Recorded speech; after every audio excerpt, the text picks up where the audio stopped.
सिंध हुकूमत जे तर्जुमान मुर्तज़ा वहाब चयो आहे त बरसात सबब सिंध में 25 लख माण्हू मुतासिर थिया आहिनि। 10 लख एकड़ फसल ऐं 15,000 ॻोठ पाणी हेठि आया आहिनि। वॾे वज़ीर आज़म खे ख़त लिखी नुक़सान खां कयो आहे। वफ़ाक़ पंहिंजा कयल वाइदा पूरा नाहिनि कया। कराची में प्रेस कॉन्फ्रेंस कंदे सिंध हुकूमत जे तर्जुमान मुर्तज़ा वहाब चयो त पीपुल्स पार्टी मुश्किल वक़्त में अवाम खे अकेलो न छॾींदी। बिलावल भुट्टो हिन वक़्तु बरसात मुतासिर इलाइक़नि जे दौरनि ते निकितल आहे।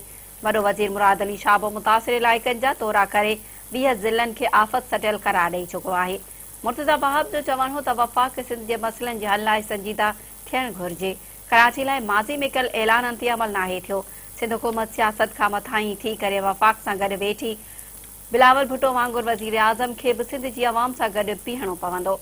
सिंध हुकूमत जे तर्जुमान जो वधीक चवणु हो त कराची पैकेज जे 1100 अरब रुपयनि में 802 अरब रुपया सिंध हुकूमत जा शामिल आहिनि।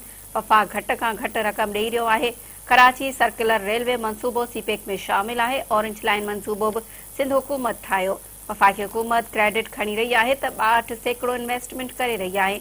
वफ़ाक़ ॿुधाए त 62% इन्वेस्टमेंट किथां आणींदो। हुन चयो त कराची सिंध जे गादी जो हंध ऐं मुआशी हब आहे। कराची वफ़ाक़ खे 70% ऐं सूबे खे 95% कमाए ॾिए थो। वफ़ाक़ जी संजीदगी खां सवाइ कराची जा मसइला हल नथा थी सघनि। माज़ी जूं रंजिशूं ऐं मायूसियूं ख़तमु करे कमु करणो पवंदो। जेकॾहिं 1900 अरब रुपया ख़र्च थियनि त कराची जी तक़दीर बदिलजी वेंदी।